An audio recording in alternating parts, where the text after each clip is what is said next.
Un plaisir pour moi de vous retrouver ce soir pour un nouveau numéro.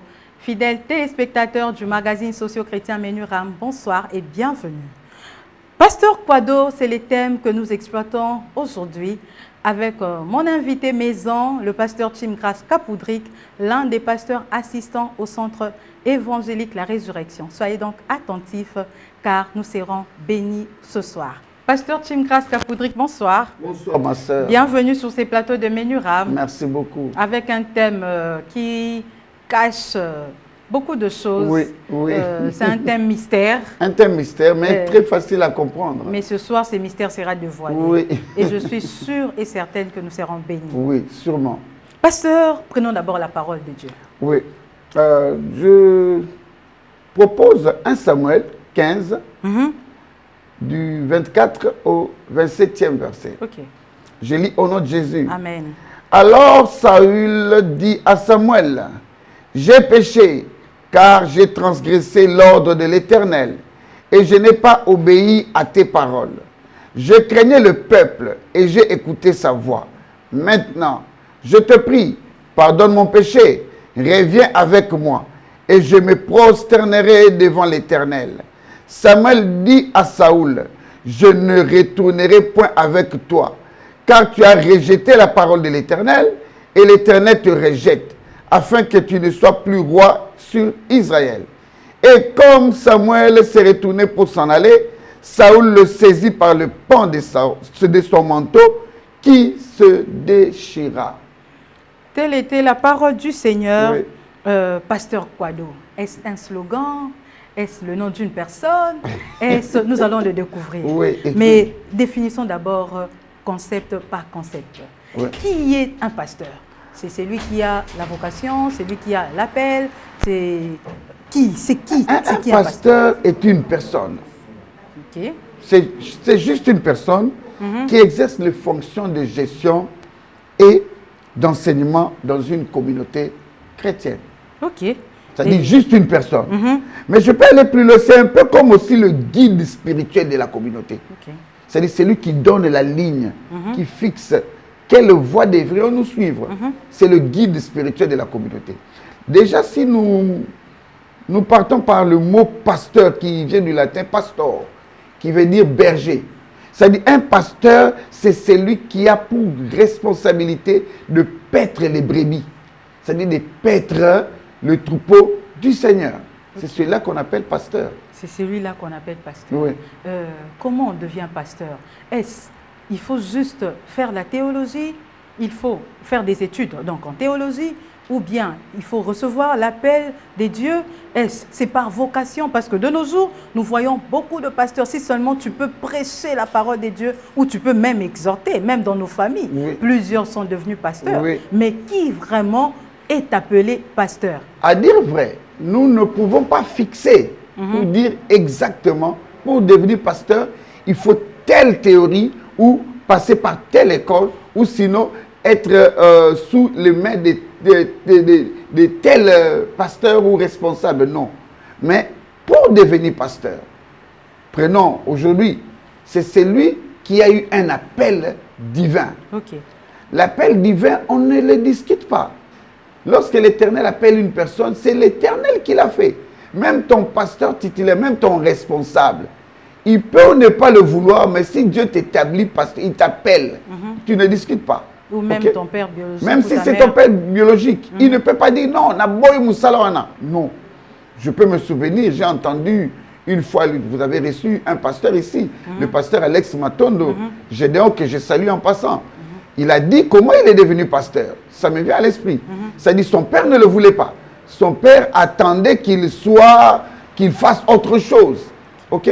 Il voulait qu'il suive juste la voie que lui le voulait, qu'il exigeait. Mais s'il y a un appel de Dieu, ah ok, on devient pasteur. Mais aujourd'hui, surtout dans la ville-province de Kinshasa, nous avons plein de pasteurs qui le sont devenus brusquement, comme on l'appelle à Kinshasa, les pasteurs Tondolo. Okay. C'est-à-dire qu'ils se réveillent un bon matin, qui se dit pasteur Onzamba Benga. Mais après un temps, qui change. Oh non, j'avais commis une erreur. Voilà pourquoi, dans certaines églises organisées, je ne vais pas citer les noms ici, on ne peut pas devenir pasteur parce qu'on le veut.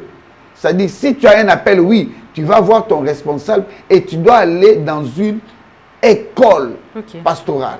C'est-à-dire, là, on te fait asseoir, on t'enseigne comment les ABC du travail qui t'attend. Voilà pourquoi aujourd'hui, d'ailleurs, il y a un sérieux problème de déontologie et d'éthique. Pourquoi? Parce que plusieurs s'autoproclament pasteurs. Alors qu'ils pensent que bon, c'est le travail le plus facile. Hein. Donc, quand j'ai échoué en médecine, j'ai échoué en droit, j'ai échoué en agronomie, ok, je peux faire devenir pasteur. Je deviens pasteur. Je deviens pasteur, là c'est plus facile. Sinon, si on a retenu quelques versets déjà, on a mémorisé. Quelle erreur grave. Quelle erreur grave. On peut bien expliquer si on a une bonne diction, on sait convaincre, bon, c'est fini. Le pastorat n'est pas une question de diction. Non, ça n'a rien à voir avec tout ça. J'ai fui navigateur, je le suis encore. Je fus navigateur il y a une vingtaine d'années. C'est-à-dire un mouvement spirituel encadré par Papa Dina Kakes. Mais je vous dis que il ne nous a pas appris à devenir pasteur, mais on mémorisait par semaine 60 versets. Oui, on mémorisait 60 versets à l'université. Et il amène les versets, chacun à tour de rôle. Tu récites tes 60 versets. Mais je n'étais pas pasteur. Je ne l'étais pas. C'est-à-dire, on ne devient pas pasteur parce qu'on a des versets en tête. Non. On ne devient pas pasteur parce qu'on est né fils du pasteur. Non. Il y a un appel, mais dans des églises structurées, organisées, tu vas aussi au banc de l'école. Et puis être formé. Oui, être formé. Et puis, on te retourne à l'église. On doit voir ce que tu as appris, si tu es en mesure, en même de le mettre en pratique. 2, 3 ans. Et puis après, ton père spirituel devra accepter ton ministère. Et il devra t'imposer les mains. Paul l'a fait avec Timothée. Ok? Donc voilà pourquoi il faut que lui-même, en tant que père spirituel, te recommande aussi.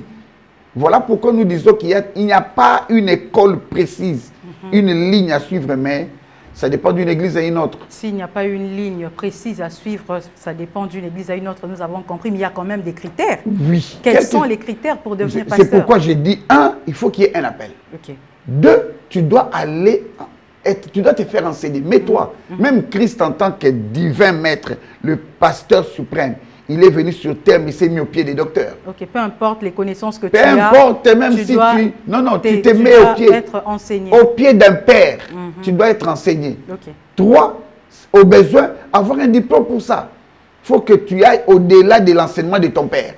C'est-à-dire, on doit te montrer les ABC, oui, mais il faut qu'il y ait de l'éthique, de la déontologie. Sinon, trop de dérapage. Merci, pasteur. Nous entendons pas seulement le nom pasteur dans les églises. Oui. Il y a aussi des prophètes. Oui. Il y a aussi des évangélistes. Oui. Existe-t-il une différence entre un pasteur et un prophète? Je ne prends qu'un prophète. Un prophète. Bon, il y a une très grande différence. Mais parce que de nos jours, c'est ce qu'on entend beaucoup plus. On entend beaucoup plus pasteur et prophète. Oui. D'autres noms sont un peu... on recule, mais pasteur et prophète, ça, on entend ça en tout cas trop. Quelle différence existe-t-il entre les deux? Je vous comprends. Le ministère dépend aussi de la culture. Hein? Nous sommes dans une culture où on privilégie la prophétie. Hein? Il faut comprendre ça comme ça. Lorsque vous allez sous d'autres cieux, ce n'est pas le même cas, ce n'est pas la même chose. Mais laissez-moi donner un peu de mots. Un prophète aussi est un pasteur. En termes généraux. Un prophète est aussi un pasteur. Il est aussi un pasteur. En termes généraux, prophète, apôtre, pasteur, enseignant ou docteur, évangélistes, ils sont des pasteurs, c'est-à-dire ce sont des personnes responsables d'une communauté. Ils peuvent les conduire, ils peuvent les diriger, ils peuvent encadrer, ils peuvent guider la communauté. Mais lorsque nous retournons dans Éphésiens chapitre 4, 11, à moins que je ne m'abuse, lorsque nous retournons là-bas, nous trouvons 5 ministères. Et les 5 ministères, il y a le pasteur, d'abord nous commençons par l'apôtre, il y a l'apôtre et puis il y a l'évangéliste, le prophète, il y a l'évangéliste, il y a le docteur, il y a le pasteur. Ils sont tous 5. Mais lorsque vous parlez du prophète spécifiquement, lui c'est la personne qui a reçu le ministère, qui reçoit le message de Dieu et le transmet à l'église. D'ailleurs, aujourd'hui, on ne va plus loin, qui interprète l'ainsi dit l'Éternel pour l'église. Non seulement l'église où il est comme berger, où il est pris comme pasteur assistant, mais aussi pour la communauté, pour le pays, pour le monde entier, corps du Christ. Donc, le prophète a pour mission de recevoir l'ainsi dit l'Éternel, de la transmettre à l'église, au besoin de l'interpréter pour qu'il n'y ait pas d'hérésie dans ce que nous sommes en train de faire. C'est-à-dire, à l'époque, le prophète, lui, il recevait le message et il te le dit. Mais il n'interprète pas. L'ainsi dit l'Éternel. Il reçoit de Dieu, il te le transmet. Mais interpréter revient maintenant au prophète du Nouveau Testament. Pasteur, est-ce que toute personne, tout fidèle, qui peut, ou tout chrétien, qui a le don de la prophétie est nécessairement prophète? Non, non, non. En tout cas, je dirais directement non. Le prophète a un don de la prophétie. Parce qu'il est prophète, il a le don de la prophétie. Le ministère prophétique contient cette onction prophétique dedans. Okay. Mais un frère, un simple frère ou une personne qui a reçu un... Là, ce n'est qu'un don, ce n'est pas un ministère. Okay. Il y a beaucoup d'abus. Il suffit qu'une personne prophétise pour quelqu'un. Surtout si cette prophétie se réalise si seulement. Si elle se réalise, d'ailleurs, c'est binoni. Nazara prophète église, non. Tu as reçu un don, Dieu t'a montré et tu l'as sorti. Mais tu n'as pas le ministère prophétique. Parce que Dieu peut passer par qui il veut. Mais écoute, Dieu peut parler. Si une ânesse dans la Bible a parlé, a ouvert la bouche, imagine-toi une ânesse. Donc c'est qu'une ânesse est un prophète ou une prophétesse. Ah, de nos jours, mais voilà, voilà, donc Dieu peut utiliser qui il veut pour parler. Mais le ministère prophétique, il ne le donne pas à n'importe qui. Okay. Parce que c'est quelqu'un qui voit et aussi qui doit être le plus patient et le plus sérieux possible.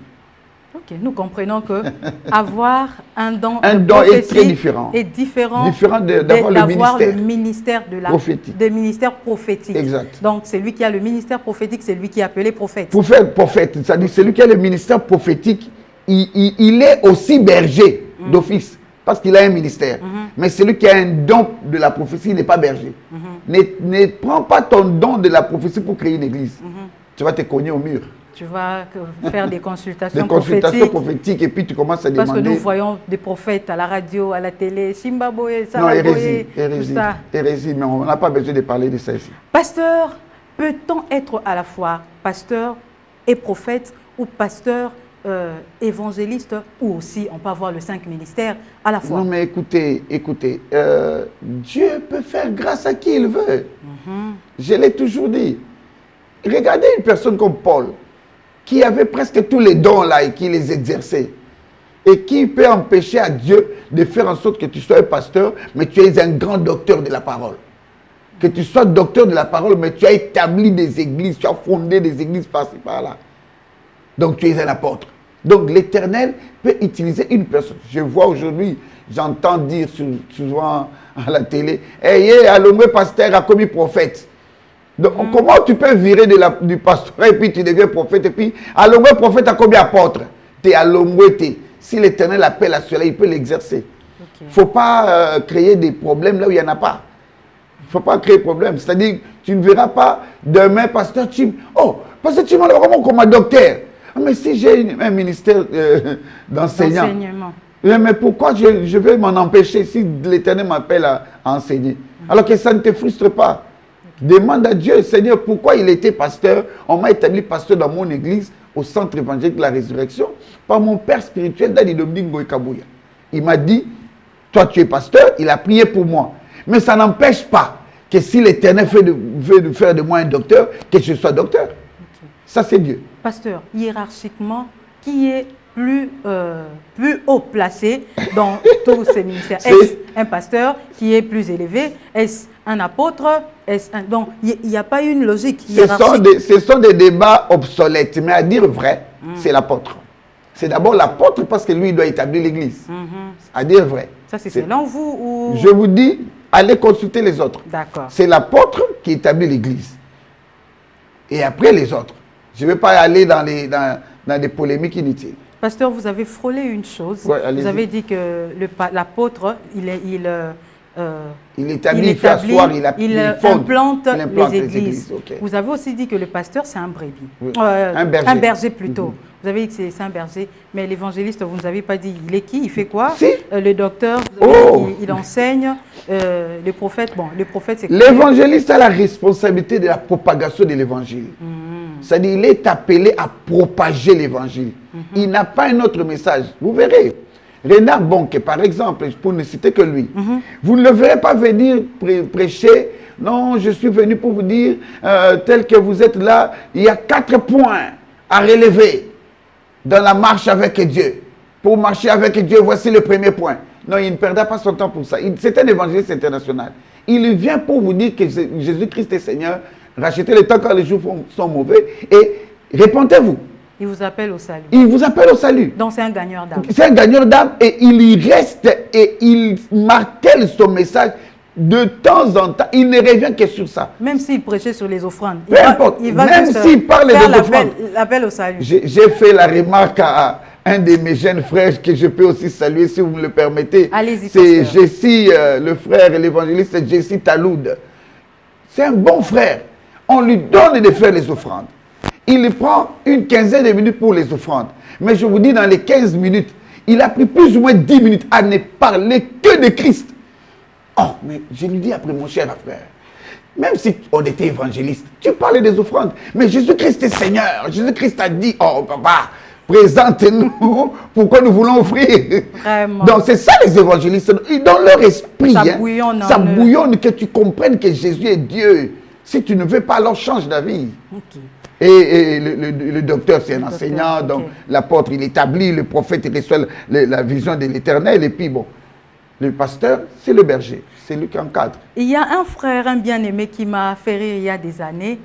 Il a dit, un docteur, il peut juste vous prendre un passage.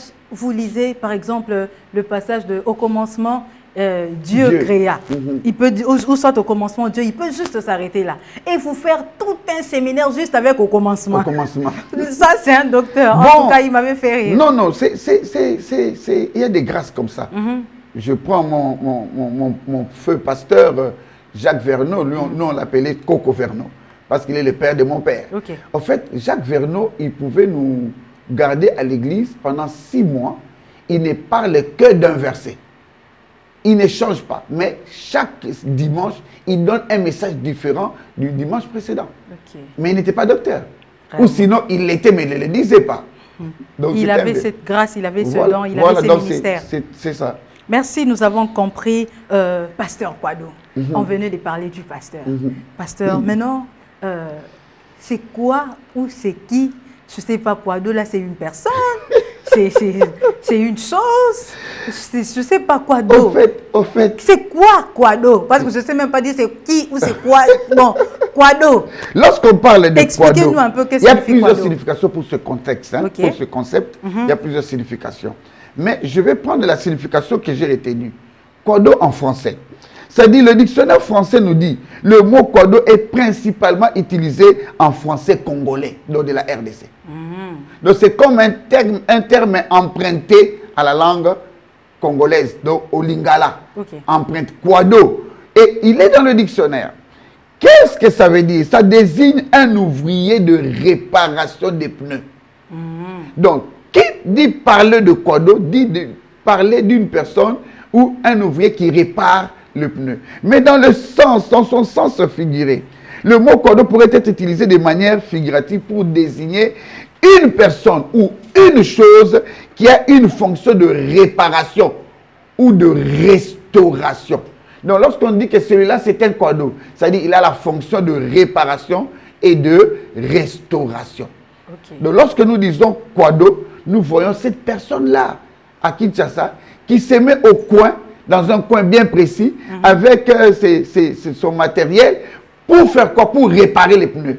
Alors, on l'appelle quado. Pasteur, quado là, est-ce une abréviation ou c'est vraiment un mot francisé ou c'est vraiment un mot français? Bon.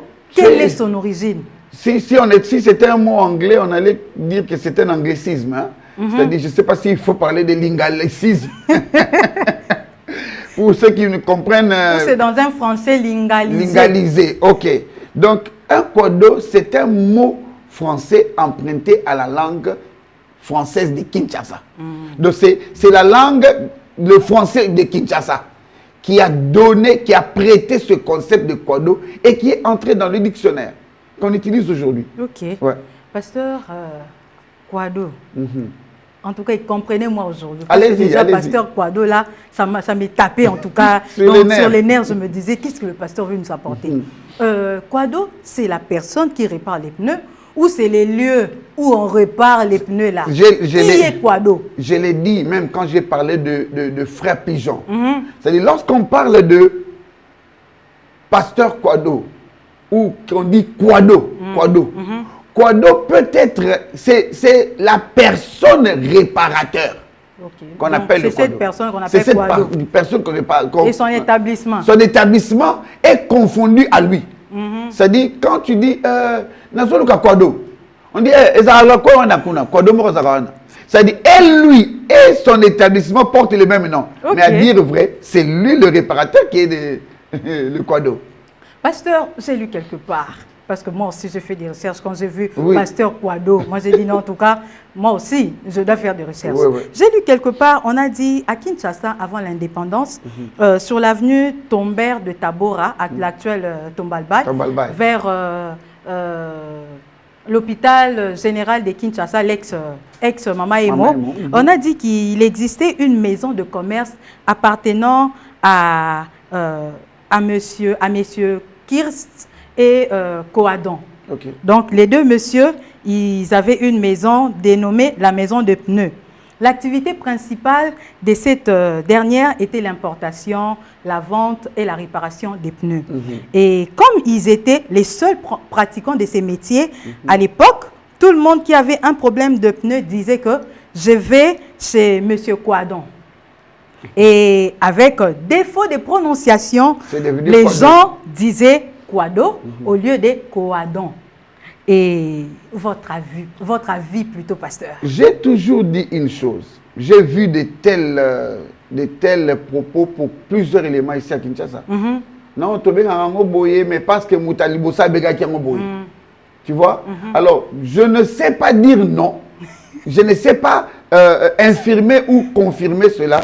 Mais tout ce que j'ai dit, en termes de quado, je sais que ça peut être vrai qu'il a été emprunté plutôt du nom d'une personne et qui s'est imposé dans la ville de Kinshasa.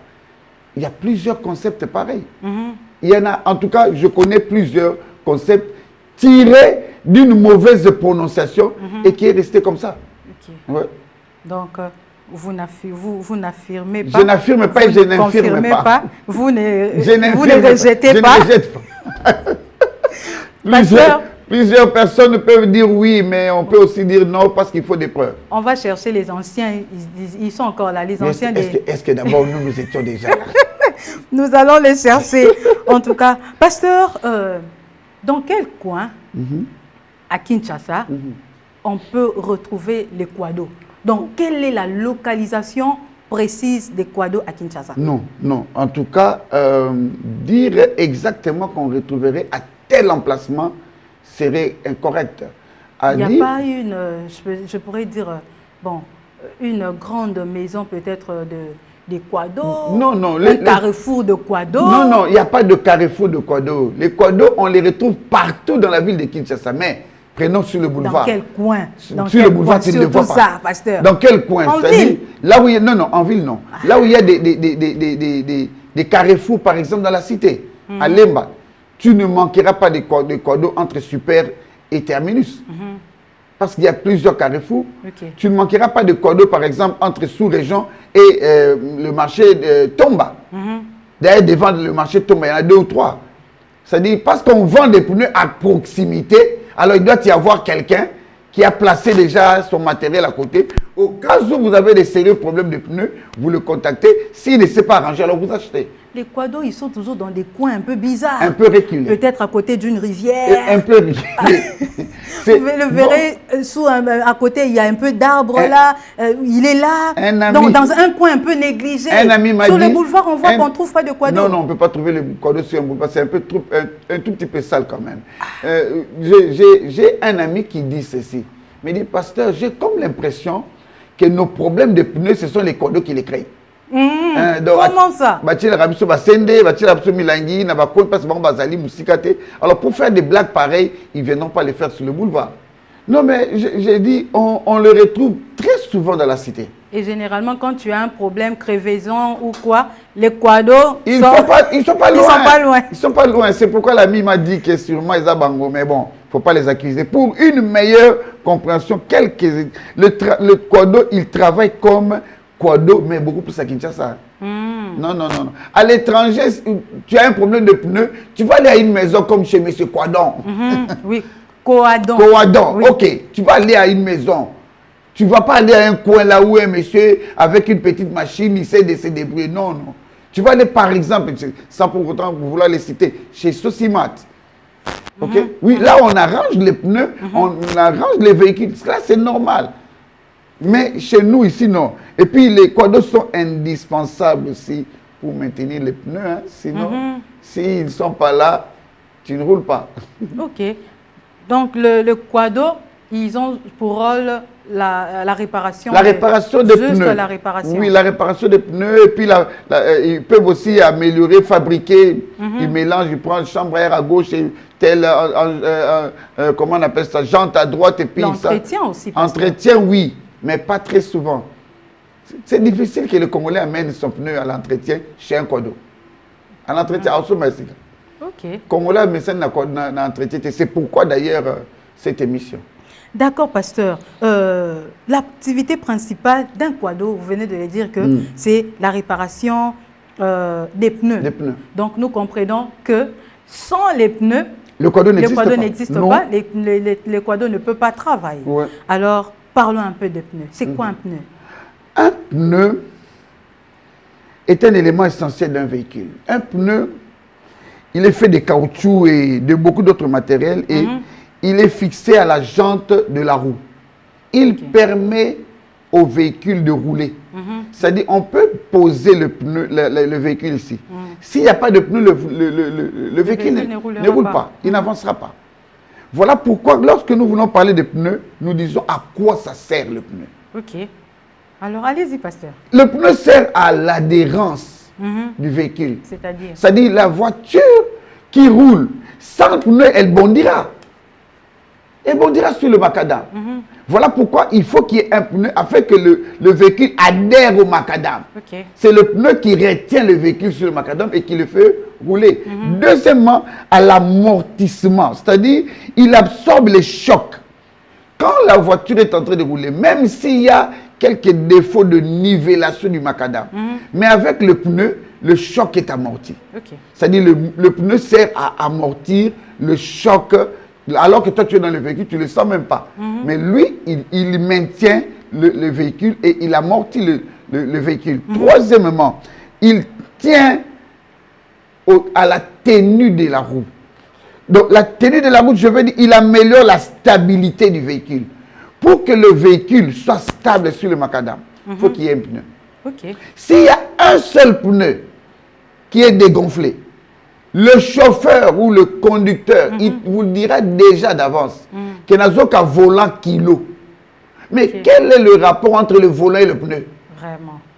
C'est juste parce que maintenir la voiture sur la route, la tenue de la voiture sur la route exige que les 4 pneus soient en bon état et que ça puisse rouler normalement. Sinon, si l'un seulement a un petit souci, tu sens qu'il y a des équilibres. tu ne sais pas te maintenir sur la route. Mais non seulement en termes de l'importance des pneus, mais pourquoi il est important d'entretenir les pneus. Ça, c'est une importance capitale. Mais vous avez dit qu'à qui on n'entretient pas les pneus. Non, mais à qui le sérieux problème, c'est l'entretien des pneus. On pense dans nos têtes que pneus n'ont ça et toboki na so mususu et toboki na memeli quoi d'autre. On a beaucoup d'argent. Ah non, mais c'est une erreur grave. Il ne faut pas attendre les dégâts, n'est-ce pas? Dans le domaine médical, il est dit, mieux vaut prévenir que guérir. Il ne faut pas attendre qu'il y ait un désastre pour venir. C'est le problème, c'est la cause même de cette émission. C'est-à-dire, n'attends pas que le pneu, que tu connaisses une crevaison pour venir. Voilà pourquoi je voudrais parler de la sécurité. Des pneus usés ou mal gonflés peuvent augmenter le risque de ce que nous appelons aquaplanage. Aquaplanage. Quand je dis aquaplanage, c'est-à-dire perte d'adhérence. J'ai dit la voiture adhère au macadam grâce au pneu. Et lorsque le pneu n'est pas entretenu, lorsqu'il est usé ou il est détérioré, il y a l'aquaplanage. C'est-à-dire on perd l'adhérence. Et si on perd l'adhérence, mais c'est fini. C'est un danger, vous exposez le conducteur, mais même aussi ceux qui sont dans le véhicule. Non seulement l'aquaplanage, mais il y a aussi un sérieux problème de crevaison et aussi d'accidents, juste parce qu'on n'entretient pas le pneu. Donc un problème de sécurité. Mais non seulement ça, il y a aussi un sérieux problème de consommation. Des pneus en bon état réduisent la consommation de carburant. Ça, les gens ne savent pas. Vraiment? Ouais. La consommation, ce n'est pas lié au moteur, non, mais ce n'est pas lié à la distance. Tout ça, c'est la technologie. C'est la technologie qui va nous expliquer. C'est-à-dire, le pneu qui est bien gonflé et qui roule très bien avec un bon macadam, tu rouleras tellement normalement que tu perds moins de carburant. Lorsque le véhicule ne va pas vite, il ne roule pas normalement, il ne va pas confortablement comme il se devrait, c'est fini. C'est fini, tu perds le carburant. Ok? C'est pourquoi d'ailleurs, beaucoup de chauffeurs se plaignent des embouteillages de la ville de province de Kinshasa. Trop d'embouteillages, trop de carburant gaspillé. Tout ça, c'est à cause des pneus. À cause des pneus. Les pneus ont participé, par exemple, travailler.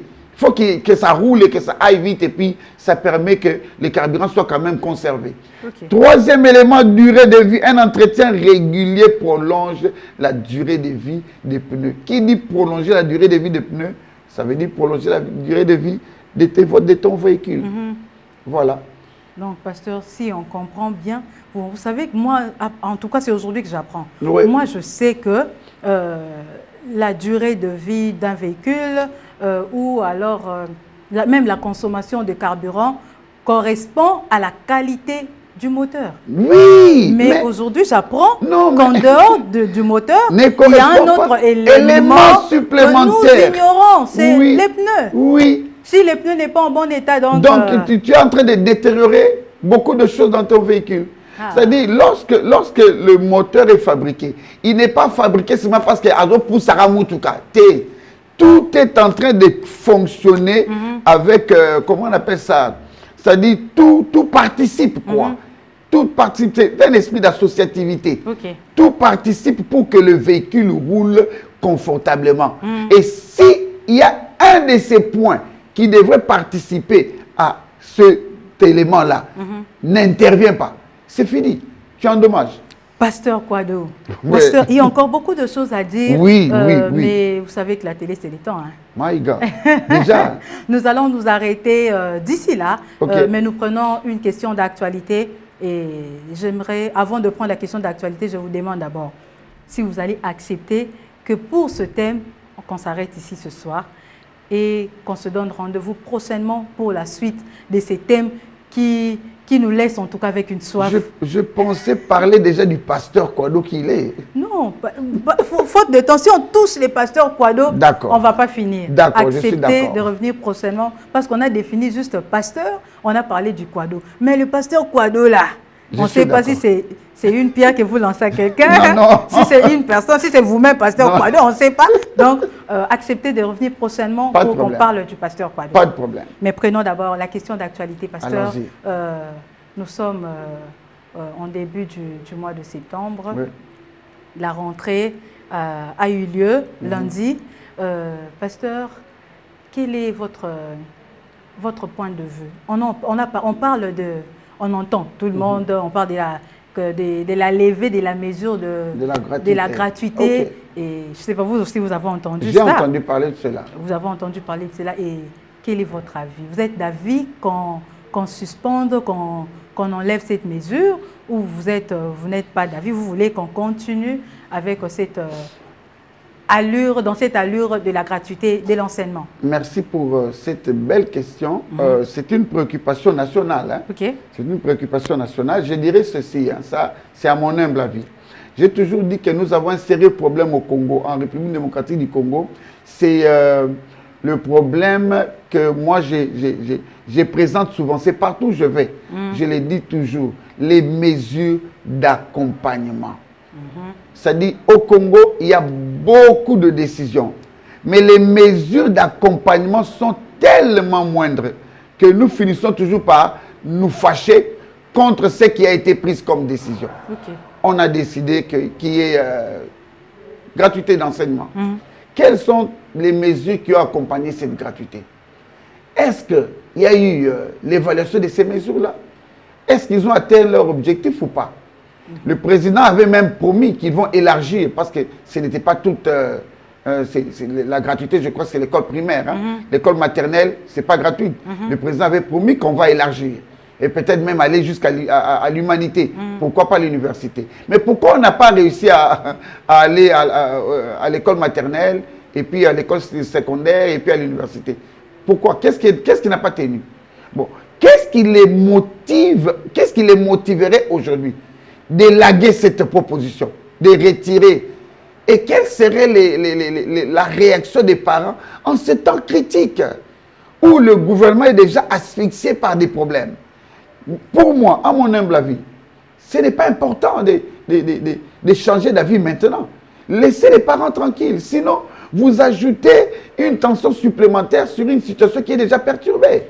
Pasteur, peut-être par rapport aux retombées de cette gratuité sur l'éducation des enfants.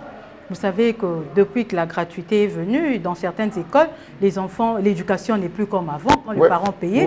Les professeurs, les enseignants, ils ne fournissent plus assez d'efforts parce qu'ils savent qu'ils n'ont plus beaucoup à gagner.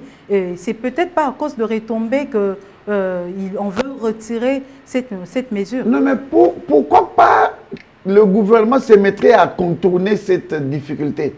C'est un problème d'argent. Une situation difficile, les enseignants l'enseignent. J'ai connu le cas avec mon fils. Une situation difficile au niveau de l'école, on ne sait plus payer, mais le gouvernement peut suppléer à cela. C'est pourquoi je parle des mesures d'accompagnement. Pourquoi ils n'ont pas pris en charge cela depuis tout ce temps? Pourquoi ils n'ont pas réfléchi de toutes les façons? Est-ce que le problème le problème de la gratuité, c'est un dossier qu'ils ont amené ou ils avaient trouvé ce dossier sur la table? Ça ne date pas d'aujourd'hui. C'est un refrain d'il y a longtemps, un refrain obsolète. Nous connaissons cela depuis plus de 20 ans. On parlait de la gratuité. Mais quelles ont été les propositions faites depuis tout ce temps? Pourquoi on ne les a pas mis en application? Donc on va les retirer seulement parce que certaines écoles, les enseignants ne donnent plus cours comme il se devrait parce qu'ils sont mal payés. Ils sont mal payés. Mais prenez les dispositions pour les payer. Et en ce moment, si on retirait cette mesure, les parents n'ont pas suffisamment de moyens pour payer les frais des enfants, surtout qu'on n'a pas augmenté les salaires des enseignants, des fonctionnaires plutôt. Vous voyez donc tout ça. Le pays traverse un moment difficile, il ne faut pas ajouter des tensions supplémentaires. D'accord, pasteur. Et je pense que pour ce soir, nous allons nous arrêter là. Avec ces propos que nous mettons complètement fin à notre numéro de ce soir, de notre magazine de ce soir. Pasteur, on se voit très prochainement pour finir ce thème Pasteur Kouado. Nous serons là. Fidèles téléspectateurs, nous sommes arrivés à la fin de notre magazine socio-chrétien Menuram. Nous avons parlé du Pasteur Kouado, un thème qu'on n'a pas achevé faute de temps. Je vous retrouve très prochainement pour finir ce thème qui nous laisse avec une soif. Je serai avec le même invité pour le même thème et avec la même équipe.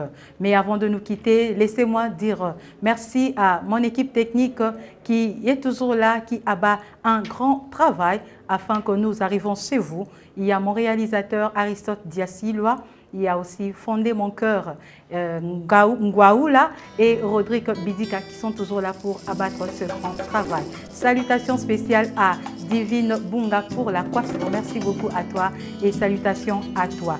Donc, je vous retrouve plutôt le jeudi prochain à 18 h pour un nouveau numéro. Au revoir et portez-vous bien.